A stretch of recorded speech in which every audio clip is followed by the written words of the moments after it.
जी ये मैंने शुरू कर दी रिकॉर्डिंग, आई थिंक मैसेज आ गया होगा आपको। जी सर, शो हो रहा है। Okay, yes sir. Let's begin. तो मैं चाहता हूँ कि जीशान आ जाएं, ताकि उन्हीं का क्वेश्चन था, तो अभी तक आए नहीं है। चलें हम बात करते हैं, मे बी वो रिकॉर्डिंग से ही देख लें। तो क्वेश्चन ये था जी कि स्मॉल से गुजारा हो जाएगा, यस, क्योंकि जब हमारे पास लेबल डेटा होता है और वो हाई क्वालिटी हो, यह भी याद रखिएगा, तो थोड़े डेटा से भी फिर सुपरवाइज लर्निंग में काम चल जाता है। लेकिन अनसुपरवाइज लर्निंग में क्योंकि लेबल डेटा नहीं होता, इसलिए तमाम पैटर्न्स जो कि डेटा में एग्जिस्ट करते हैं, कॉम्बिनेशंस या पैटर्न्स, मशीन ने वो डिटेक्ट करने होते हैं। और उनके कॉम्बिनेशन से ही मशीन डिटेक्ट कर रही होती है कि ये कॉम्बिनेशन हो तो इसको ये लेबल मिलना चाहिए, ये कॉम्बिनेशन हो तो उसको ये वाला लेबल मिलना चाहिए, एंड सो ऑन। ठीक है, तो इसलिए वहां पर जितना ज्यादा डेटा होगा उतना ही अच्छा क्लासिफायर लर्न करेगा डेटा को। सर हाई क्वालिटी से क्या मुराद है? हाई क्वालिटी डेटा बेटा उसको कहते हैं जिसमें ना कोई मिसिंग वैल्यूज हो, ना ही कोई आउटलायर्स हो। आउटलायर हम कहते हैं कोई ऐसी वैल्यू जो कि बहुत एक्सट्रीम हो।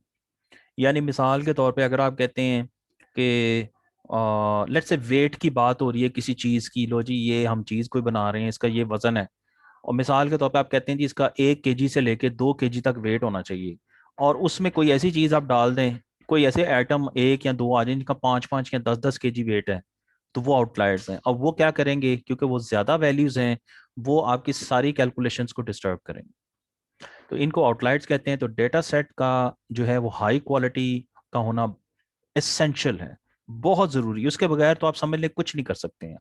और हाई क्वालिटी में आप याद रखिएगा कि आप कोशिश करेंगे कि नंबर एक कोई मिसिंग वैल्यूज़ ना हो, एंड नंबर टू कोई आउटलायर्स ना हो। तो जीशान ने ज्वाइन कर लिया। जीशान, मैं वही आपके क्वेश्चन का जवाब दे रहा था कि जब हाई क्वालिटी डेटा हो और लेबल्ड हो तो थोड़े डेटा से भी हम सुपरवाइज मशीन लर्निंग में काम करवा लेते हैं। लेकिन जी अनसुपरवाइज में सर। क्योंकि डेटा सेट लेबल्ड होता नहीं है, इसलिए वहाँ सारे के सारे जो समझ लें पैटर्न्स है वो मशीन ने खुद डेटा में से निकालने होते हैं, अंडरस्टैंड करने होते हैं। तो उसको वहाँ पर जितने ज़्यादा आप डेटा देंगे जिसको वो देख सके, उतना ही अच्छे उसके पैटर्न्स की गैसिंग होगी। तो ये बेटा वजह होती है। Yes sir. ठीक है जी सर। जी बेटा। और आ, जो अनसुपर जी रहता जी है उसकी तो ट्रेनिंग में भी तो फिर अच्छा खासा टाइम रिक्वायर्ड होगा। जी, बिल्कुल ऐसे होता है। आपने आपने कभी डीप लर्निंग का बेटा कोई अगर कोई चलाया हो कोड, और उसको कोई बड़ा डेटा सेट दिया हो, और लेट से आपने अपने लैपटॉप पे चला लिया हो, तो वो तो बेटा लैपटॉप तो आपका पिघल जाएगा, यकीन करें, मेल्ट हो जाएगा। जी सर, ऐसा ही है। हाँ, उस पर कभी नहीं चलाना, वो तो सड़ जाएगा। तो मैं तो हमेशा स्टूडेंट को कहता हूँ कि वो ये इधर आए अपने कैंपस में, और वहाँ पर जो हमारे माशाल्लाह सुपर कंप्यूटर जो पड़े हुए हैं उन पे चलाएं, ताकि कोई सड़ना साड़ना वाली चीज़ है तो वहाँ पर हो। घर पे रिस्क नहीं लेना। यस, यू नीड जिसे कहते हैं ना वेरी हेल्दी कंप्यूटिंग पावर, कि अगर आप अच्छा डीप लर्निंग का कोई काम कर रहे हैं तो तब बेटा आपको बहुत ज़्यादा हैवी जिसे कहते हैं कंप्यूटेशनल पावर की ज़रूरत पड़ती है। और मोस्टली वहाँ पर लोग जो हैं वो फिर जीपीयूज और टीपीयूज जो हैं, टेंसर फ्लो प्रोसेसिंग यूनिट्स, और जो हैं उनको यूज़ करते हैं। जी बेटा, कोई और क्वेश्चन?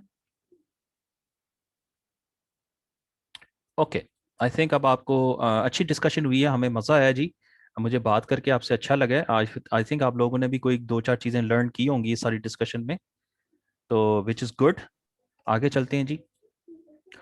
तो classification method supervised machine learning में एनी काइंड ऑफ क्लासिफायर, बहुत सारे क्लासिफायर हैं जी जो ट्रेडिशनल जिसे कहते हैं सुपरवाइज्ड लर्निंग में यूज़ होते हैं, और जिनमें नाइव बेस, लॉजिस्टिक रिग्रेशन, और SVM support vector machine, K nearest neighbours, and there are plenty of others.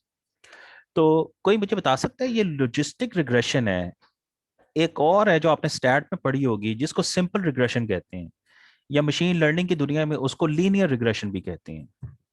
Simple regression या लीनियर रिग्रेशन, और जो मशीन लर्निंग में होती है वो लॉजिस्टिक रिग्रेशन, दोनों में फर्क क्या है, किसी को पता है?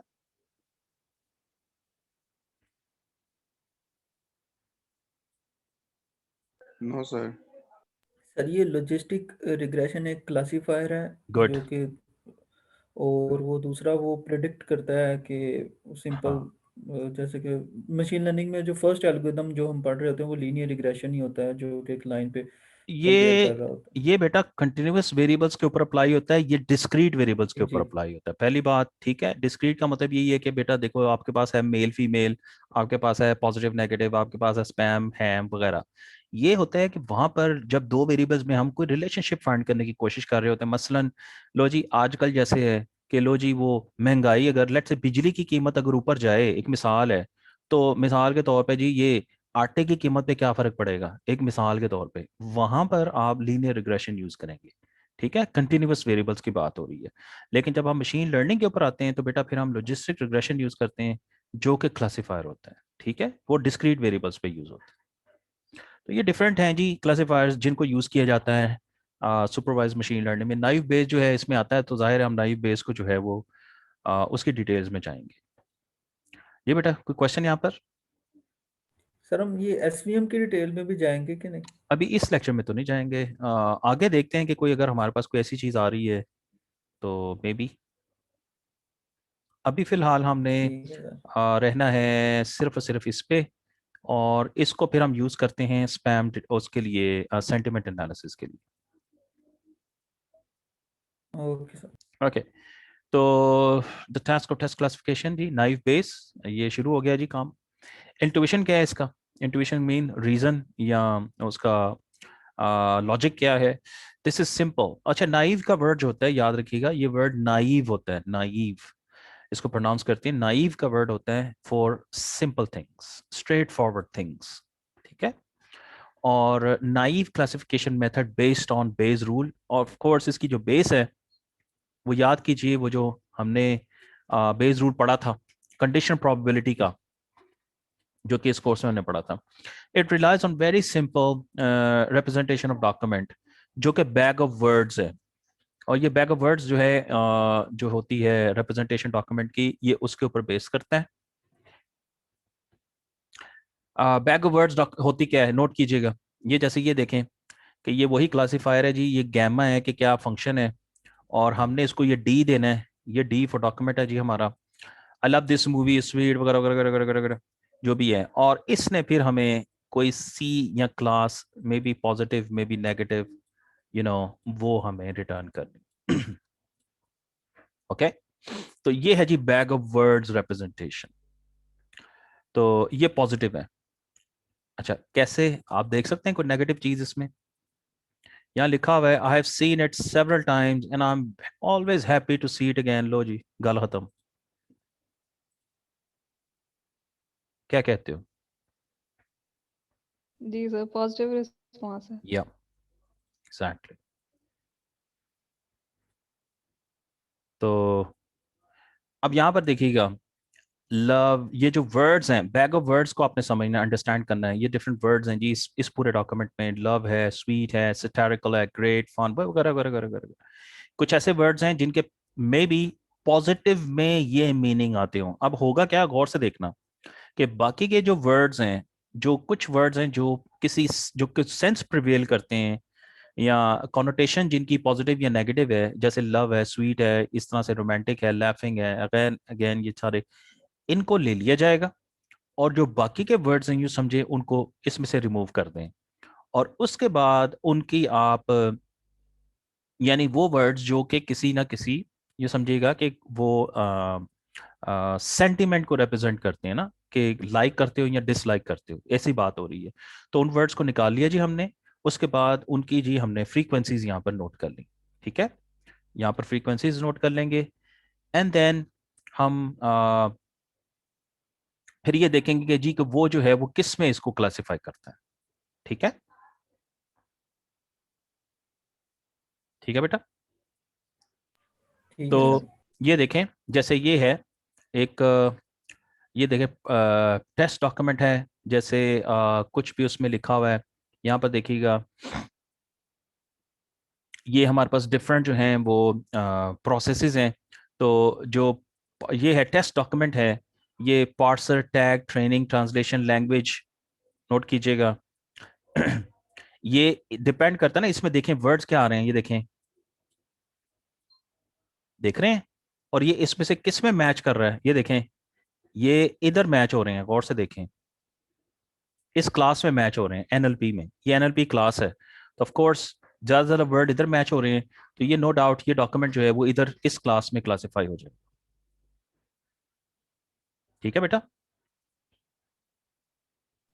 जी सर। तो अब टाइम क्या हो गया जी? 56 हो गए हैं। हाँ जी, कर लें इसको स्टार्ट, या मेरे ख्याल में यहाँ पर रुक जाते हैं, बिकॉज ये फॉर्मलाइजेशन की बात आ गई है, तो अब हमें वो नाइव बेस को देखना पड़ेगा जी। तो आज हमने जी कोशिश की है, नंबर एक हमने आज वेक्टर स्पेस मॉडल देखा है, और हमने अंडरस्टैंड किया है कि जो इंफॉर्मेशन रिट्रीवल मॉडल्स हैं वो जब डॉक्यूमेंट्स को रिट्रीव करते हैं, जैसे कोई क्वारी के अगेंस्ट, कोई क्वेश्चन के अगेंस्ट, तो वो किस तरह से होती है। हमने उसमें कोसाइन सिमिलैरिटी और उसके बाद जैकार्ड्स कोएफिशिएंट देखा, और फिर हमने टीएफ आईडीएफ मॉडल देखा। तो ये तीन थे जी, और उससे पहले जी हमने उनको देखा कि डॉक्यूमेंट को वेक्टर में किस तरह से रिप्रेजेंट करते हैं। After doing that, second part of the lecture जो है वो हमने नाइव बेस पे जो है वो डिस्कशन की है आज, ऑल्दो कि हमने कंप्लीट नहीं किया, इंशाल्लाह अगले लेक्चर में ये कंप्लीट हो जाएगा। हम इसके ऊपर एक कंप्लीट एग्जांपल भी देखेंगे, ताकि आपको वो कैलकुलेशंस, ये वो सारी चीज़ें समझ आ जाएं। और हमने कोशिश की है ये देखने की कि ये क्लासिफिकेशन प्रॉब्लम किसको कहते हैं। क्लासिफिकेशन आपको बता दिया बेटा मैंने, टेक्स्ट को हमने किसी न किसी लेबल में, किसी न किसी क्लास में हमने जो है वो उसको बताना होता है कि किस से बिलोंग करता है। फिर हमने देखा है जी कि सुपरवाइज, अनसुपरवाइज और सेमी सुपरवाइज्ड क्या होते हैं। अभी हमने नाइव बेस की डायरेक्टली स्पीकिंग बात नहीं की, हमने ये देख लिया कि ये कोई क्लासिफायर है, लेकिन ये काम कैसे करता है अभी हमने इसे नहीं देखा। इंशाल्लाह ये टारगेट होगा जी हमारे अगले लेक्चर का। जी बेटा, कोई क्वेश्चन है तो बताएं।